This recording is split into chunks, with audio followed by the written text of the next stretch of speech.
Council on Foreign Relations. We're very pleased to have him here. He did a bang-up job today. So let's welcome Ian.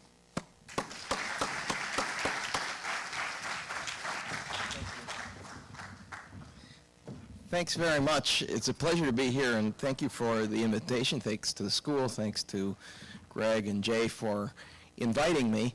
And what I want to talk about this evening is the state of humanity. And by that I mean, how are we doing? How are people around the world doing in terms of human well-being? And I include our level of freedom in the concept of human well-being, because there is a inherent value in basic rights, but also because I think that the level of freedom is an indicator of human well-being as well. Perceptions about the state of the world matter. If you think that the world is getting worse, that things are getting worse and worse, then you're more apt to decide or believe that it's okay to throw out all sorts of policies or institutions that, in your view, have created that deterioration.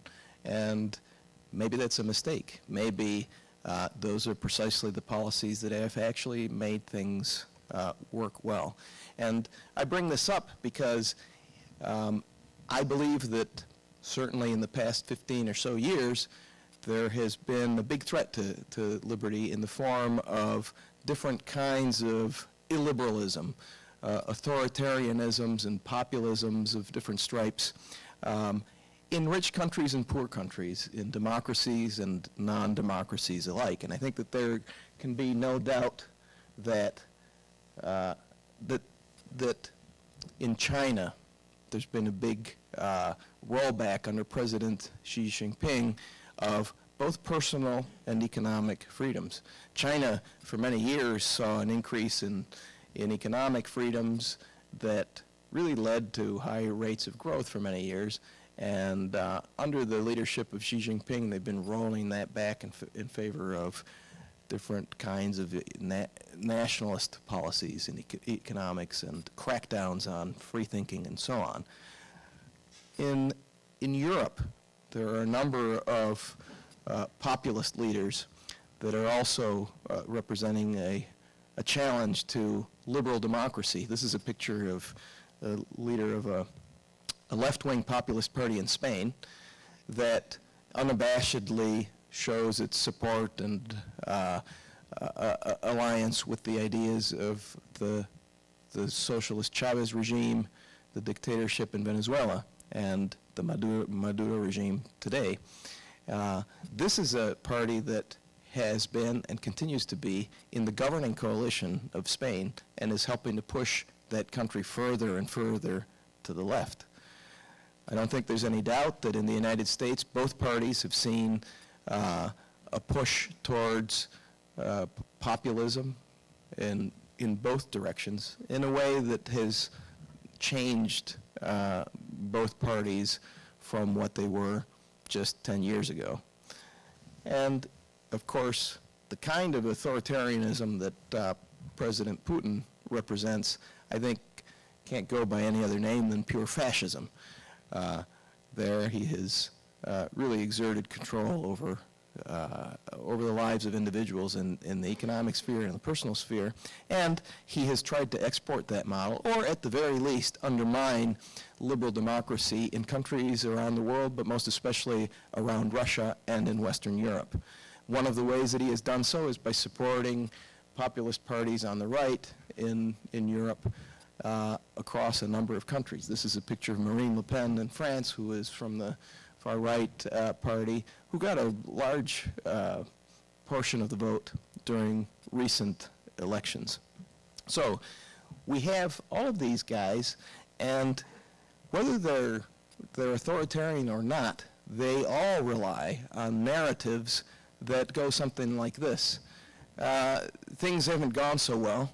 The world, the country has gotten worse, and that's why I need to come in and throw out the way things have been done and give me more authority and centralize power in my decision-making to different degrees. Obviously, the authoritarians are more extreme in that, and the populists in democratic countries are pushing the boundaries as much as they can. And this is a problem if we believe that actually the story that can be told about humanity and the state of humanity is positive. And one of the things that strikes me that is especially pronounced in rich countries is that there is a big gap between perception and reality about the state of the world. And so I'll give you an example. There was a survey recently in the United States among educated Americans that, among other things, asked the question, what has happened to the rate of poverty in the world in the last several decades? And the majority of Americans said that world poverty had doubled. In fact, world poverty has come down tremendously, and it is now under 10% for the first time in history. This is a tremendous amount of progress. If you look at the graph of the decline in world poverty, nothing like this has ever happened in history. Just 4 decades ago, it was over 40%. Now it's about between 5 and 8%. This is tremendous progress, and I could literally show you hundreds, if not thousands, of indicators of human well-being around the world that show this kind of unprecedented progress. I won't show you hundreds or thousands, but I'll show you a couple. Deaths from natural disasters have come down dramatically in recent decades. We still have a lot of natural disasters, but fewer and fewer people suffer from them as they used to, because we're wealthier, because we have new technologies, because we have innovation, because there is actual human progress going on that allows us to adapt and to deal with adversity. Global literacy rates have shot up all around the world, for men and for women, for girls and for boys, in a way that's never happened before. All of this has happened during the era of globalization. We are truly living in the best of times. Humanity has never had it so good. We are living longer, healthier, safer lives on an increasingly cleaner planet. And the data show that, even though some people may think otherwise. And we at the Cato Institute believe that freedom is a large part of this story. That is to say that the big increase in freedom that the world has seen in the last several decades of globalization is itself an indicator of progress, and that freedom plays a central role in human progress. And that's one of the reasons why we developed, along with our friends at the Fraser Institute in Canada, the Human Freedom Index. It is the first comprehensive global measurement of broad freedoms that include economic, personal, and civil liberties. We measure 86 different indicators across a variety of categories, and what we're trying to define is our definition of freedom. Now, everybody has their own definition of freedom. George Bush had his definition, Al-Qaeda had their definition, Hugo Chavez in Venezuela had his definition. Everybody throws that word around. Our definition is straightforward. It is the absence of coercive restraint, the absence of coercive constraints, the idea that you can live your life as you see fit as long as you respect the equal rights of others. And under that definition, we end up measuring what we think is human freedom. And there are two big parts of the index, which I'll just describe. Economic freedom plays a big part of what we measure, and personal freedom plays a big part of what we measure. I'm going to start by talking about economic freedom first, because we have a lot more data on economic freedom that goes back many decades, and there's been a lot more academic work and research into that than on personal freedom. We'll get to that as well. When we say economic freedom, what we're talking about is the freedom to compete, voluntary exchange, the protection of people and their property. And when we combine those, when those elements exist, you have economic freedom. And we look at 42 different indicators. In the Human Freedom Index, we look at 86 different indicators in each country over the course of a couple of decades.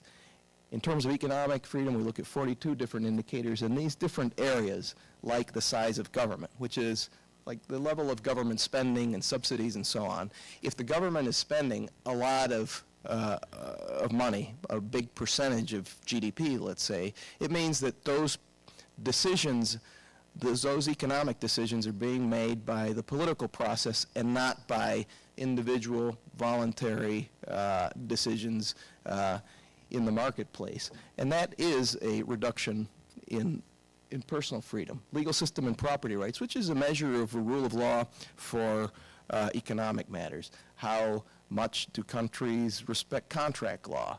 How much are property rights actually protected?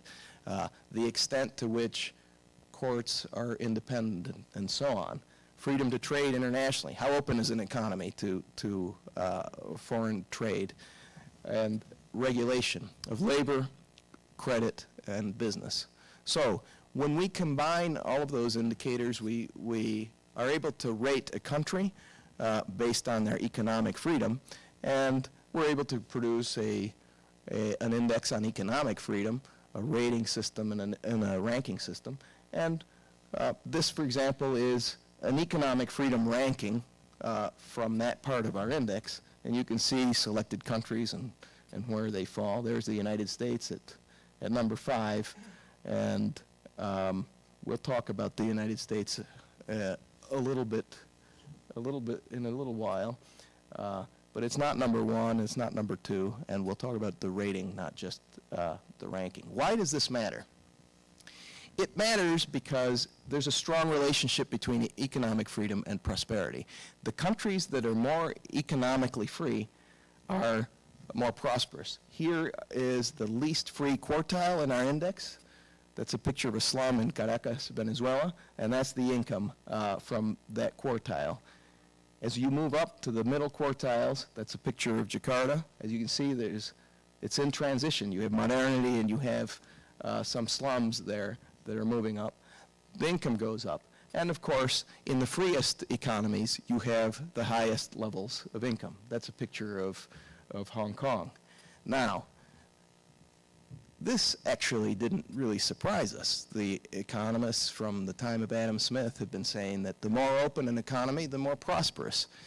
What was important about this study is that it was the first time that there was a systematic look at the relationship between economic freedom and prosperity involving so many countries around the world for so many decades at a time that the evidence is overwhelming and cannot be so easily dismissed, as some have done, as casual observation or anecdotal evidence. I happen to think that the difference between East Germany and West Germany, or between North Korea and South Korea, is pretty strong evidence.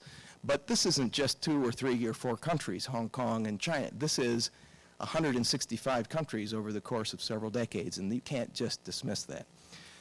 So that didn't surprise us. What we did find impressive, however, is that relatively small differences in economic freedom can result in big differences in outcomes. So you can see there that the difference between the most free quartile and the least free quartile is that the most free quartile is almost twice as rich. And if you increase your level of freedom, even by what appears to be a small amount, you can make a big difference. And this is something that in the era of globalization, countries like China and India have been discovering. They have increased their level of freedom on our scale of 0 to 10 by about 1.5 or 2 points in increased economic freedom. China, by doing that, was able to grow at 10% for decades up until recently because it did that. And in so doing, it lifted over 600 million people from poverty during that period of time. This is unprecedented in human history, both in its scale and in its speed. Nothing like that has ever happened before. The fact that India, in the beginning of the 1990s, China started reforming at the end of the 1970s and early 80s, India started to do so by joining the global market and liberalizing in the early 1990s. And as a result, it reached growth levels of 8 or 9% for many, many years. It also has been able to lift hundreds of millions of people out of poverty, at least 100 million or so. The fact that the two most populous countries in the world have done this, and they're not the only ones, this is going on all around the world, the fact that the two most populous countries explains in part why global inequality, which for centuries had been increasing, has been decreasing during this era of globalization. The poor are catching up to the rich precisely because they have joined the global economy. Well, we didn't just look at the relationship between economic freedom and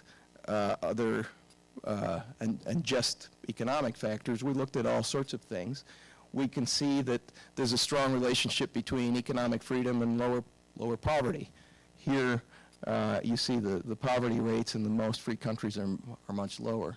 What is also true is that the poor in the more free countries earn a much higher level of income than the poor in the less free countries. So the poor in the most free countries are earning an income per capita that is actually higher than most of the income that most people in the world earn.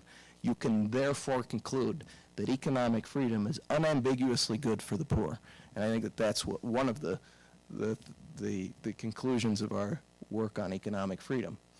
It is also true that countries that are more economically free are also fair in terms of their equal treatment of men and women.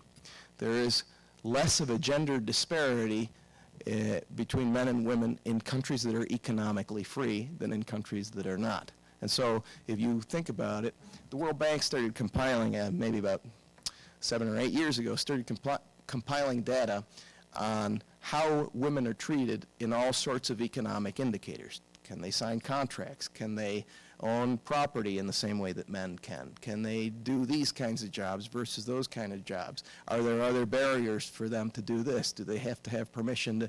These kinds of things. And what we have found using that data is that the countries that are more economically free treat women more fairly and equally than the countries that are less economically free. One thing that this chart does not show is that if you look at the gender disparity over time, you find also that the difference in gender disparity between the most free and the least free over time has also been closing. That gap has been closing, which is to say the countries that treat women more poorly on these indicators over the past several decades have actually improved in these terms as they've increased their economic freedom. We looked at the relationship between economic freedom and civil and political rights. In this graph, the bigger numbers mean less political and civil freedoms. And there's a strong relationship between economic freedom and those other freedoms. Somebody once said correctly that the control of economics is the control of life itself, which is, of course, why dictators like to control the economy. They like to run it. And here we see that relationship is very strong. Countries that are more economically free are more free in many other ways, including having greater civil and political rights, greater civil and political liberties. And that makes sense because freer countries, by definition, freer economies, by definition, will have less control, political control over citizens who are making decisions in the marketplace and therefore having less dependence on the state and on political decision making than they otherwise would be. So one thing that we've seen around the world, especially the developing world, is that authoritarian states and regimes that have decided to liberalize their economies have ended up becoming more free overall. One example is Chile. Chile in the 1970s and 80s was ruled by a military regime. But this was an unusual military regime because of accidents of history and other reasons. It began to reform its economy and open up in a very comprehensive and coherent way to create a very free market economy. That in turn, and as I say, by definition, made people less dependent on the state. The economic freedom also increased people's prosperity, and it gave them more power to demand other kinds of freedoms. Because the government had less power, they had to continue to cede that power in terms of other liberties. Today, Chile is one of the freest countries overall in the world. It has full political freedoms and full civil freedoms. And we've seen this pattern repeat itself in country after country. It happened in Mexico, it happened in South Korea, it happened in Taiwan, it happened in Indonesia. We'll talk about China in the questions and answers if you want. But that was, for a time, the direction that China was going to. And I think that movie is not over with yet, but it's a more complicated story. In my view, that pattern is kind of like what you might describe as the rise of the West. Because after all, the West first became free and developed over the course of 8 centuries, a rule of law and respect for contract and private property rights and competition in the economic sphere and also in the political sphere. There was no one dictator over all of Europe, so different principalities and regions and countries competed with each other in terms of which policies worked. It was like a little laboratory that created more and more freedom over time. And only afterwards did these free countries begin to have democracy or what we call political freedom.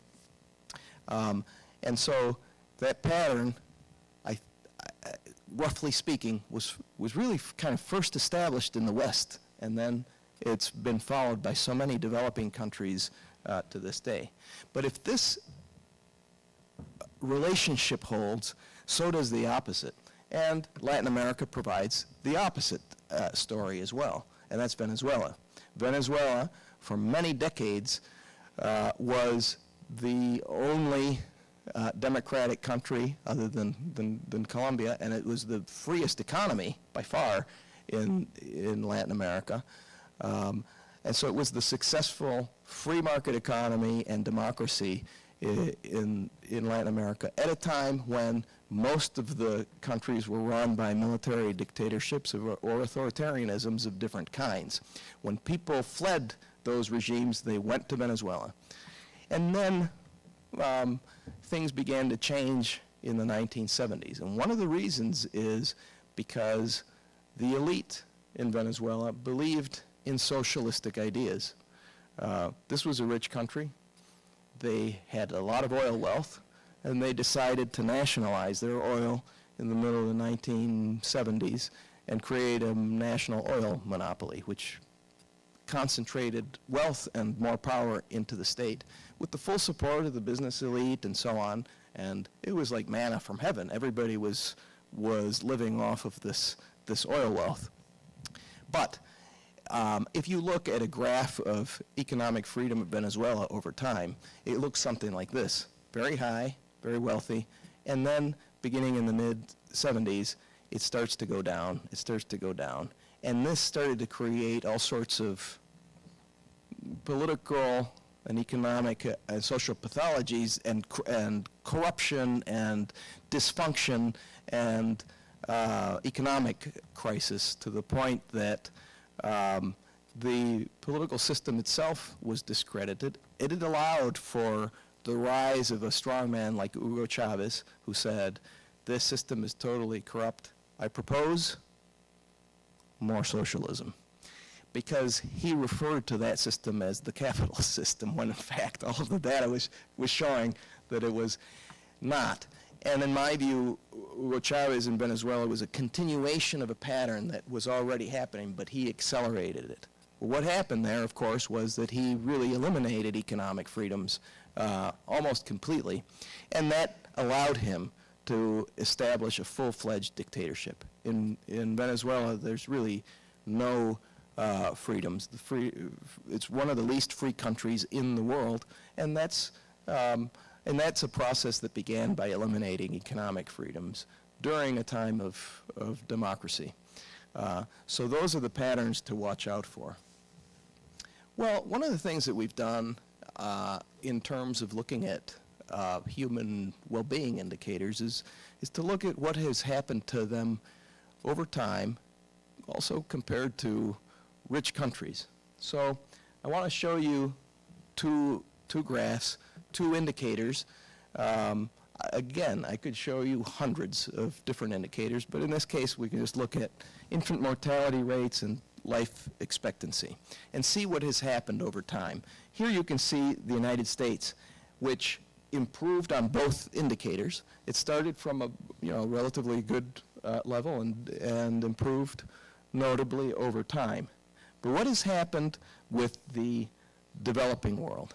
Well, this is a picture of Africa in terms of infant mortality and life expectancy. You can see how infant mortality has just taken a dive. You can see how life expectancy has just massively improved during this period of increasing freedoms. The same can be said about Asia. In Asia, infant mortality rates have collapsed.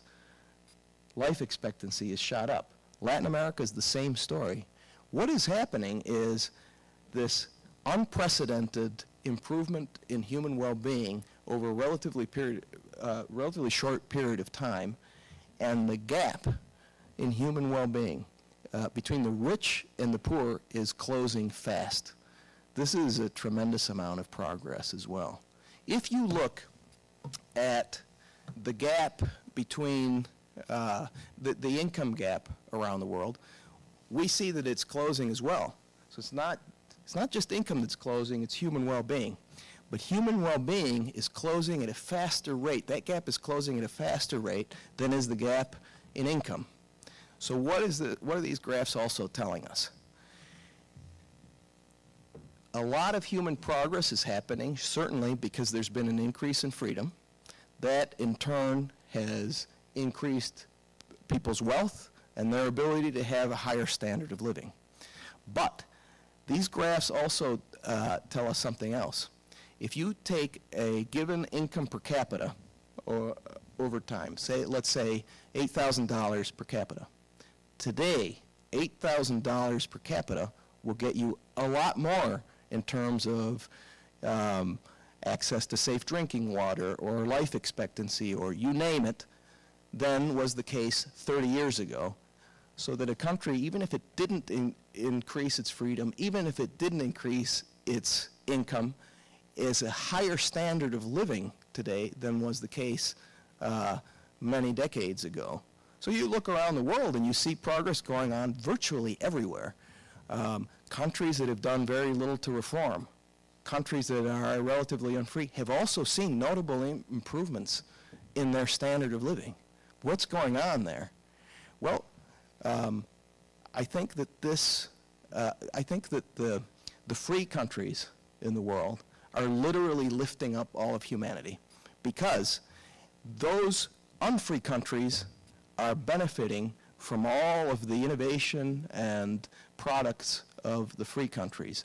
That is to say, the medicines, the cell phones, the new products, all of that stuff is being used in countries that are still relatively unfree, but are able, because of freedom in other places, to raise their income. And I think that confirms an observation of the Nobel laureate Friedrich Hayek in the 20th century, an observation he made more than 50 years ago, that the benefits of freedom are not limited to those who are free.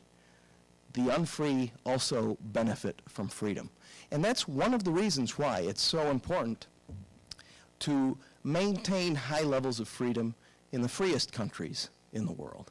And so let me just make a few observations about the United States. The United States has been on a long-term decline in freedom, and especially in economic freedom, over the past couple of decades. This began most notably during the George W. Bush administration, with massive expansion in government spending across the board, not just on wars, not just on foreign policy, on everything, and in almost every area of the broad areas of that we measure. Certainly the wars made things worse, but then you can see that that has continued. And if we look at the big 5 indicators that I pointed out in economic freedom, all of them have declined over this period of time, with a little bit of an improvement for a period of time and then a fall again.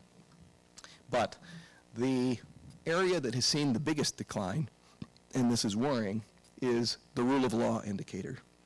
The rule of law indicator in the United States has really collapsed. And we think that the reason that that has happened has to do with the war on terror, the actual wars, the war on drugs, the weakening of private property rights in the United States. There was a Supreme Court decision maybe about 12 years ago or so, the Kelo decision, that really weakened private property rights. The financial crisis and the response to the financial crisis, which in the view of many, including myself, was characterized, among other things, by crony capitalism and favoritism of certain companies and industries, which is a violation of equal treatment under the law, which is a violation of the rule of law.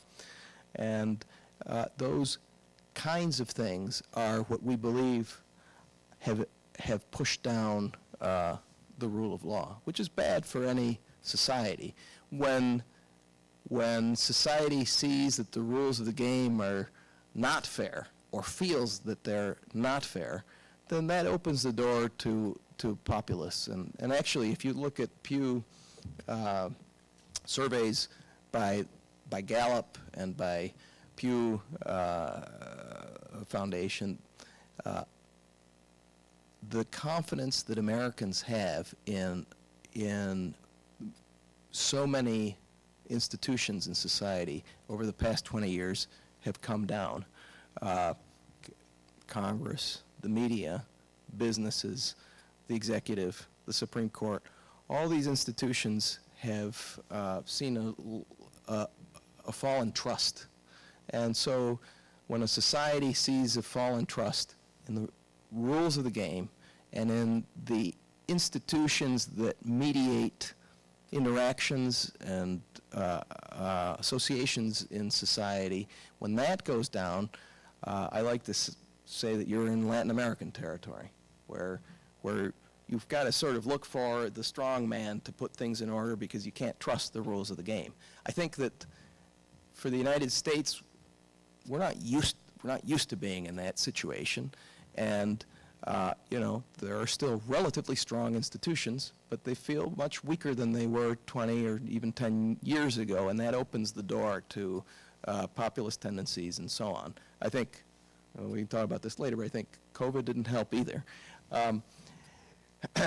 So this is the story of the United States, and I think that we should be worried about it, not just as Americans, but if we care about the entire world, the level of freedom in the United States matters. Well, I said that the Human Freedom Index doesn't just measure economic freedoms, it measures a whole range of personal freedoms, and these are the things that we measure on the personal freedom side. We measure rule of law indicators. This is different than the rule of law indicators on the economic freedom side. It looks at things like procedural justice, due process. If you're arrested, you're not going to get tortured or coerced into something. Security and safety issues. If there is a high probability that the government is going to disappear you, or if your country is in war with its neighbor or even in civil war, or if there's a high homicide rate, your level of human freedom is going to be lower or go down. Freedom of movement. Here we measure such things as Do you have freedom to leave the country or come back to it? Do you have freedom to move within the country? And also women's freedom of movement. In many countries, mostly Muslim countries, there are restrictions in some of the Muslim countries on what women can do in terms of movement. Freedom of religion, that's self-explanatory. Freedom of association and assembly, and in that category we also measure the ability to create civil society organizations and to run them independent of government. And in a lot of countries it's very difficult to set up a civil society organization no matter what its goal is, even if it's not a political one, but you should be free to do that too, or ideological or whatever. Freedom of expression, and we have a lot of different measures of freedom of expression, freedom of the press, how many journalists are killed per year in a country or jailed. Is there internet? Is there freedom to access the internet or international sources of news? That kind of thing we measure. And then relationship, what we call relationship freedoms. In some countries, same-sex relationships are illegal. We're also measuring things like if women have the same rights as men in marriage or divorce, or their relationship with their children. We're measuring inheritance rights, which are often discriminatory against girls and women, and that's a relationship freedom that matters, and I think it's one that affects not just the child but the parents. There are parents who want to be able to give their girls an inheritance equal to the sons, but it may be illegal. So we're measuring those kinds of freedoms. When we compile the data on personal freedoms and economic freedoms, we are able to create a rating on human freedom for countries and a ranking. Here's a look at some selected countries in terms of their ranking on human freedom according to our measurement. And as you can see, the United States is 17th. The United States is not 1 or 2 or even in the top 10, it's 17th. And I think that even though that's still among the freest countries of all the world, it's not the way that most Americans traditionally like to think of the United States, as the bulwark of liberty, and people around the world like to think of the United States as the bulwark of liberty. In fact, it's been on a downward decline, and I don't think that we can claim that status any longer. In the year 2000, the United States ranked 7th, so it was in the top 10, and now it ranks 17th, and I think that matters for many of the reasons that I've mentioned. So why does overall human freedom matter? Well, it matters again because there is a strong relationship between human freedom and income per capita. There you see this relationship. The most free countries are much freer than countries that are least free. That least free category has a bump in it because it includes the Gulf oil countries, and those are very unusual countries that have extremely high income and not that high level of freedom. So they're kind of like very unusual, not replicable types of welfare states.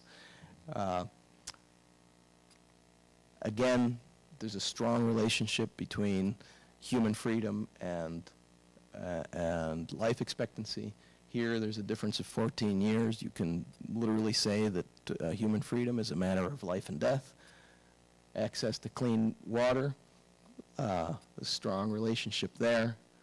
Of course, in free countries, we take access to clean water for granted, but for most of human history, that has not been the case for most of humanity, and it's still not the case for a huge part of the world.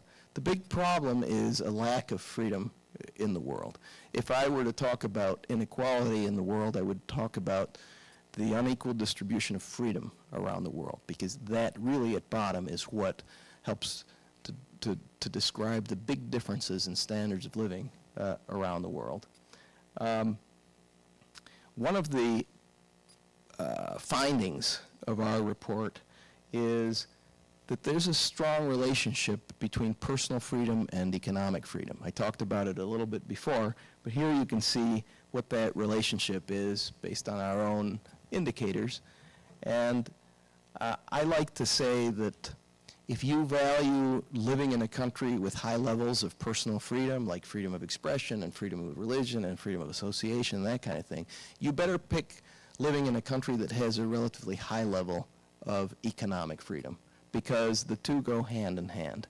And this finding is actually important because there's a lot of advocates of certain kinds of freedoms, human rights advocates, press freedom advocates, and so on, who rightfully value those freedoms, but then denigrate the free market, or outwardly hostile to economic freedom and free markets. And that is a mistake. The evidence is speaking with a single voice about the importance of economic freedom in supporting all these other freedoms, and they go hand in hand. I mean, the message of our work, which again is empirical work, is that you should embrace freedom in all its dimensions, not just in the economic sphere, not just in terms of some personal freedoms, because they go hand in hand. Well, I was asked to say something about Sweden in my talks, mainly because I've been talking to students most of the day, and you guys look a little bit older than the high school students that I was talking to during the day, but among people who are younger than the average age in this room, there is a sort of a, well, it's not nostalgia because they don't have nostalgia, but a sort of fascination with socialism, as though it's something that could be a good alternative to what we're seeing today in the United States or in the past. And the view is that, okay, well, you know, we don't want Russia or China or Soviet-style socialism that was clearly a failure, but what about modern-type democratic socialism of the kind that Sweden has? This is a rich country, it's a democracy, and it's a socialist state with a lot of spending and so on, and it's very successful, and it's very prosperous, and it works. Why not that? And again, this is an example of the gap between perception and reality. Because Sweden is not a socialist country. It used to be decades ago. Sweden began to be a socialist country in the early 70s up through the 1980s. And it did so after many, many decades of being extremely free and becoming rich. And it was at that point that it took its turn toward a socialist experiment, at least more government spending and more socialistic type policies, up until it led to lower growth and economic crisis, to the point that the country abandoned those policies by the early 1990s, and even the political leaders of socialist parties declared that experiment a failure, and it has moved since then toward much more economic freedom and overall freedom. On our human freedom ranking, it ranks number 5. If Sweden today had the same level of economic freedom that it had in 1970, it would rank in the economic freedom index at number 87 today, alongside India. Sweden is not a socialist country, and it's not a socialist success story. If anything, it confirms the overall tendencies that we're finding in this report about the relationship of human freedom and human well-being outcomes. I want to say one more thing about another country before I end, and this is another country that has experimented over a long period of time with its version of socialism, which is Peronism, and of course I'm talking about Argentina. Argentina is a country that, if any of you have been following it, recently elected a president who has promised to embrace freedom in all its dimensions, to introduce a paradigm shift for Argentina and do what few countries today have proposed for themselves, and actually radically increase economic and personal freedoms, but mostly economic, because that's the main problem in Argentina. And if you look at a graph of Argentina on our Human Freedom Index over time, you see this. Over the last 20 years, its human freedom has dropped. These are rankings, so the lower rankings are a drop in the level of freedom. And but this is only part of the story, because this mixes both economic and personal freedom. And Argentina is one of those rare countries that has low economic freedom and relatively decent personal freedoms. I think that if they don't turn around their economic freedom, they're also going to have low personal freedom. That was one of the fears of what was going on in Argentina, which is in full-fledged economic crisis. But if you look at its economic freedom indicators, its economic freedom is extremely low. Look at regulation. Here's a graph of regulation over the past 20 years of mostly Peronist socialist rule. And you see that it's one of the most regulated countries in the world. I'm not going to show it to you, but I can show you all sorts of graphs where it has very low economic freedom. It's one of the most closed economies to the rest of the world, in the world. It has among the worst, maybe 4 or 5 worst monetary policies in the world. Whoops, that turned off. It has among the worst monetary policies in the world. Monetary policy is a measure of freedom, because if your currency doesn't hold its value and there's a high inflation rate, for example, that's a tax. That's government infringing on your freedom, and you're unable to plan in the long term, and it creates all sorts of distortions. These are barriers to your freedom, and undermining not only your wealth but your freedom. So Argentina has one of the worst records, central bank records in the world. This is one of the reasons why the new president got elected, on a promise to increase freedom in all its dimensions. I'm happy to say that president has cited our work as part of his arguments for why they need to completely turn the country around. And it's our hope in the work that we do that it can help inform public debate better, educate people about the real state of humanity, and hopefully turn the downward trend in recent years that we've seen in human freedom in the right direction. Thanks very much.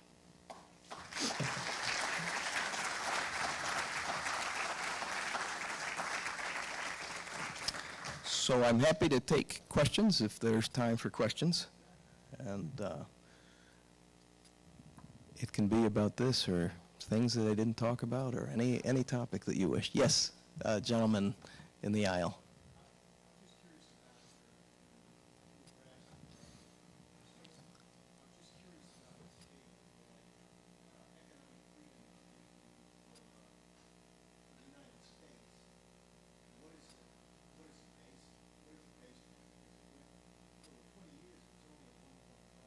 Yeah. Yeah. So, and you're right. That's on a scale of 0 to 10. But the fact of the matter is that most countries, there aren't any countries at 0, and there aren't any countries at 10. Most countries are clumped together within the band. The extremes, there are extreme outliers along the bottom, but a move that is a half a point or a point is a big move on our freedom scale, just because that's unusual. Like I said, China moved about 1.5 points, and it got 10% growth rate for decades. These are big moves, and typically countries don't see that kind of movement from one year to the next. One thing I didn't mention is sort of what has happened over the past 20 years with global freedom. If you look at a graph of global freedom, according to Human Freedom Index, you see, beginning in the year 2000, which is when our data begins, that global freedom continues to increase up until about the year 2007, which is a high point in global human freedom. And then, you have the outbreak of the global financial crisis, and you see the slow decline in freedom. It just keeps on going. That coincides with the rise of illiberalism and authoritarian populisms of the kind that I've talked about around the world. And then in the year 2020, human freedom takes a dive. It just collapses. And of course, that has everything to do with the pandemic.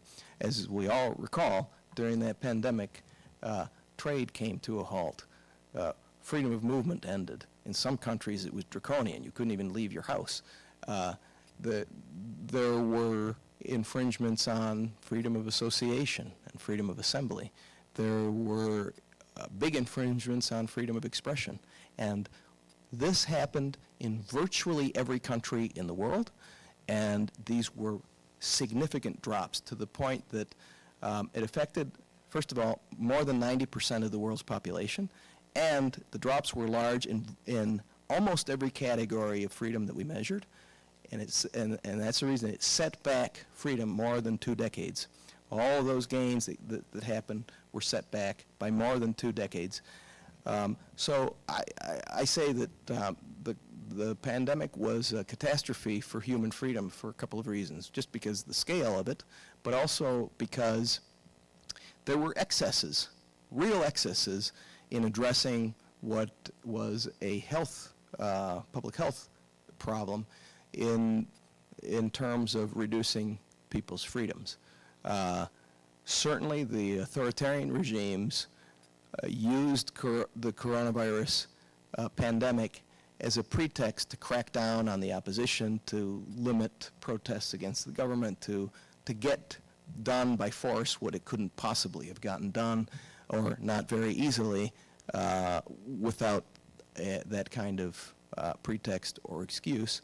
And in the more advanced countries, we saw real infringements and falls, as have been documented by leading human rights organizations, in things like freedom of expression or freedom of assembly, even the rule of law, because there was arbitrary treatment of groups and people during this time. And those are decreases in freedom. And so what the coronavirus pandemic did was, in some cases, accelerate what had been downward trends for a long time in certain indicators of freedom, like freedom of expression. Scholars of freedom of expression talk about the free speech deficit that has been going on in the world for many years, in rich and poor countries alike, and then the pandemic accelerated that. In other areas like freedom of movement, maybe there weren't long-term trends, but those also collapsed. So I would say that today, the pandemic ended. We have recovered many of our freedoms to some degree. But I think it's pretty safe to say, we don't have all of the data yet because it's usually a 2-year lag in global data.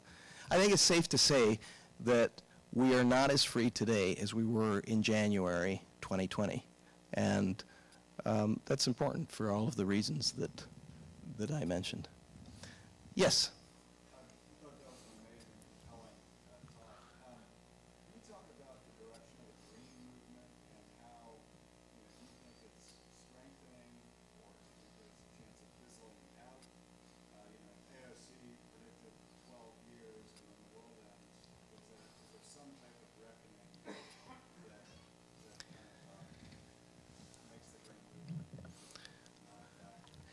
Have you noticed that the catastrophists are always with us? They've been with us for decades. They've actually been with us not just for centuries, but for millennia. And there's actual records from thousands of years ago where people are saying things have gotten so worse from when we were young or from the earlier era, everything is going to hell. And this is one of the problems that we face when you talk about how things are getting better, people hate it. People look at you like the devil, because people, there's many reasons people think that. First, they don't believe you, many people. Then they think it's very crass to talk about all these things when there are real problems in the world. Of course there's real problems in the world. What we're talking about is how those problems are being resolved, or that there's hope for new problems, because we're always solving problems in different ways and there's reasons for it. So You're asking me about what about the catastrophists of the green, I think the catastrophists of the green movement. Environmental movement is broad. There are some extremists in it, and there are some who want to take more, moderate measures and so on, and they can point to legitimate concerns, and we can have a debate about how best to deal with that. I think that a weak point for the extremists, environmentalists, is that they're almost always wrong, and that helps because you can point to their record. Weren't we all supposed to be inundated by floods by now all over the world and that kind of thing? And one of the things that happens when they exaggerate and their predictions don't come out is that, of course, they suffer a credibility gap. And I think that side is weaker today than it has been. And, people tend to prioritize, like if you ask people, do you care about the environment? Almost everybody will say, yes, I care about the environment too. But as with any question, you need to ask, how much do you care about the environment? What's the trade-off? Do you care enough to take a measure that will reduce your income by this much? No. I care, but I don't want to pay for this, or I want to only pay this much for it. And so that's the real political constraint that side comes up against, which, depending on the proposal, is actually, in my view, a good thing, because you can really move excessively in that direction and reduce people's freedoms without actually solving the environmental problem you intend to solve. So I don't know if that answers your question, but that's... we have a question on the chat. Yeah, Jeff on the chat asks, how do you filter for data mining that may justify simple correlations versus causations? Okay, the question really is about correlation versus causation, and it's a good question because what I've been showing you in the presentation today are correlations. There's a strong relationship between economic freedom and prosperity or a lot of other things. And so maybe that's true, but maybe freedom isn't causing these things. Maybe prosperity causes more economic freedom. Well, actually, we've looked into not every single thing that you can think of related to freedom and outcomes, but a lot. And by we, I mean academics in peer-reviewed journals. There are now maybe about 1,400 articles published in peer-reviewed academic journals on economic freedom, and many of them look at precisely this question, and almost all of them come to one conclusion, and that is that economic freedom does cause prosperity and some other outcomes, and it's not the other way around, and that economic freedom plays a big role in overall prosperity. There's still a lot of that kind of causation work to be done with some other indicators of freedom, but not as much has been done on that because a lot of the personal freedom indicators that I've been showing you are new. We could not have made this index 15 years ago because the data just didn't exist. And every year we improve it because there's more data. In terms of economic freedom, good data has existed for many, many decades. Yes? You can go now, but I was pointing to him, so go, it's okay. Okay. Also, is a request that you repeat the questions because you are the only one live. I will repeat the questions. Go ahead. You had just alluded earlier in your talk that there might be some other interesting information on China that we might get to in the question and answer. Have you covered the points that you were? So there's a very broad, we could ask a lot of questions on China, so I was thinking that somebody could ask a specific question on China and I would address it, but if I had to make a comment on China, it would go something like this. Sometimes people say, you have pointed to China as a success by growing at 10% for decades during globalization. But if you look at the level of freedom, including the level of economic freedom in China, China is not an economically free country. How do you explain a country that is not free having such success? Okay, fair enough. The answer is that China began from a very repressed state. It was one of the most repressive states in the world, and also one of the poorest places in the world. People were incredibly impoverished during the China of Mao Zedong. When it began to lift its foot off of that, that's what led to these great increases in growth. What matters in developing countries is that are unfree is not initially the level of development, the direction that it is going in. So what matters is increases in economic freedom from very low base of income and high repression, which is China's story, can produce high growth rates for decades, which is what has happened there. Of course, in order to continue to do that, you have to continue to increase freedom. And that's something that the Chinese regime right now is not doing. In fact, it's doing the opposite. And one of the reasons is what I pointed out to in the presentation, which is that they're basically, the Communist Party is basically facing the dictator's dilemma. And that is, when you liberalize your economy, when you start freeing your economy under an authoritarian regime, by definition, you're losing control over people. And that leads to more and more liberalization, as happened in Chile and Mexico and all these other countries. And the party, the dictatorship, doesn't want to lose control. So it's faced with this dilemma. If it continues to liberalize economically, it'll lose control and doesn't want to do that. But if it starts to crack down and reduce economic freedoms, which is the path, and other freedoms, which is the path that China is now taking, it's going to reduce its economic prosperity, and that can lead to real social unrest, which is what's happening in China as well. So growth rates have come down significantly in China, and there's a lot of unrest. A lot of it is unreported, a lot of it is reported, and it's one of the reasons why it's becoming an increasingly repressive state with a surveillance state and so on, of the kind we haven't seen before.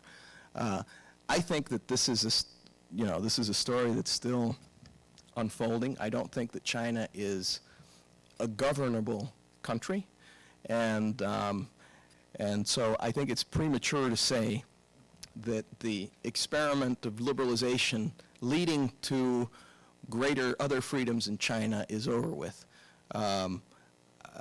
There's still going to be a lot of crisis in China, in my view, but it's premature to say that somehow it worked in all these other countries but not in China. I don't think that's true, but we'll see. There's nothing deterministic about any of what I'm saying. We're basically dealing in tendencies and probabilities, and I still think that that the communist regime will have a hell of a time controlling China if it keeps going in this direction. Yes, a question in the back.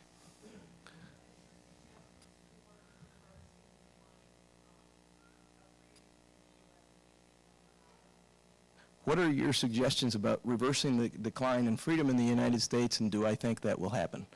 Well, I mean, I work at the Cato Institute, and I have a lot of colleagues that work on that all day long in their different areas, and in fiscal policy or in legal issues or in trade and immigration or whatever. My job is to look at the rest of the world and look at all sorts of other topics. So I always tell the president of the Cato Institute I have the biggest responsibility, so I should have the biggest salary.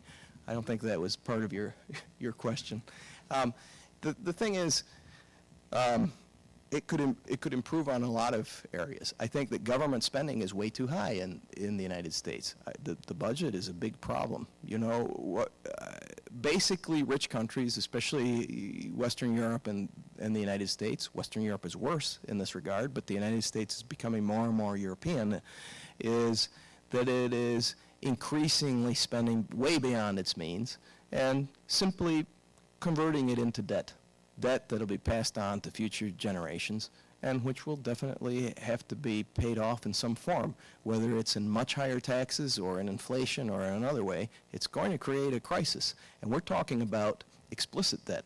When you look at it, implicit debt of the richest countries in the world, that's when you get a real sense of the absolute irresponsibility of government spending.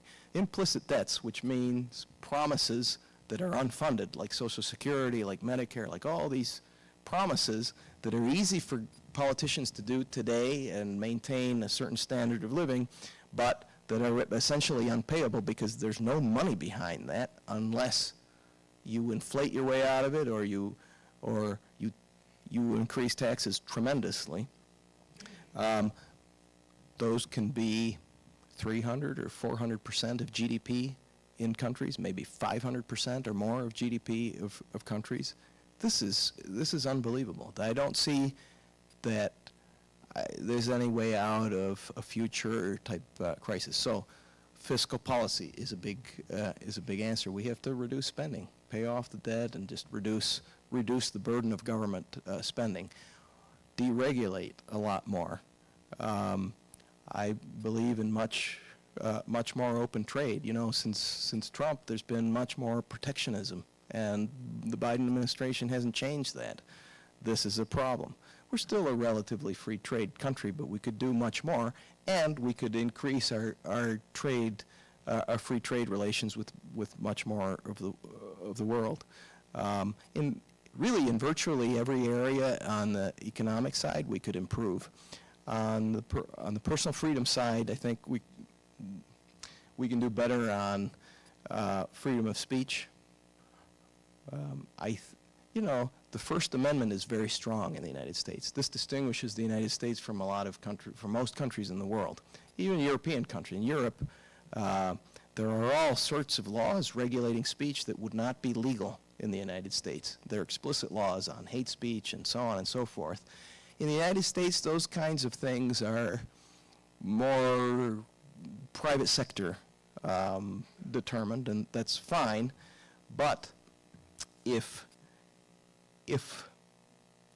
what I think is going on, which is that we're really living in a moment of intolerance, is showing up in free speech through cancel culture and that kind of thing, and that's a problem. First Amendment may be strong, but people may be taking actions, which they're free to do, that are detrimental to the culture of free speech, so that people stop saying what they think in reality, or they're afraid to say things that even 5 years ago would have been part of normal discussion. They won't say it. We did a poll at the Cato Institute that has gotten worldwide attention a few years ago that looked at this issue and found that the majority of Americans now are afraid to say what they think in gatherings, whether it's public gatherings or groups of acquaintances or friends or at work, in a way that was not the case before. And that goes across all sorts of age groups, across all sorts of political ideologies, with one exception. The progressives feel very comfortable saying what they want to say, and that's the exception. So I think that there is a problem with the culture of free speech, and we should pay attention to it because policies are downwind from culture, and even though free speech rights in law are still strong, it could eventually affect the policies and then the institutions in the United States. Yes? Back to the environment briefly. Your thoughts about crony capitalism and how they have reduced individual freedom and liberty. I see that. I worry about that with regard to the environmental efforts. So you mentioned what I said about crony capitalism, and you worry about how it affects the environmental movement. Worry about how it can use the environmental movement for its purposes, but it yields less liberty for us. So your question is about how the environmental movement can end up reducing our liberties through a sort of crony capitalism in the United States. Maybe one way of putting that is that you see a sort of green ideology or movement within corporations and businesses that sort of buy into some of the rhetoric and some of the claims that the more extreme environmentalists make in order to influence their business decisions, their policies, and so on, that then also influence society in some way, even if that's done in the private sector. And yeah, I think that's a legitimate worry. It's not a public policy necessarily, but it's a legitimate worry. Specifically, the pursuit of the technologies. I just read recently they're anticipating the world's largest airplane, 100 feet longer, Mm-hmm. but its purpose would be to transport windmill blades. So I don't know anything about this airplane that you mentioned, which is a long airplane that would be the longest airplane, but that it would be used to transport windmill blades. Well, I'm sure there is. So, look, I wouldn't rank that as my top worry. My top worry is more about broad public policies that change the economic decisions and the behavior of society as a whole. And you know, we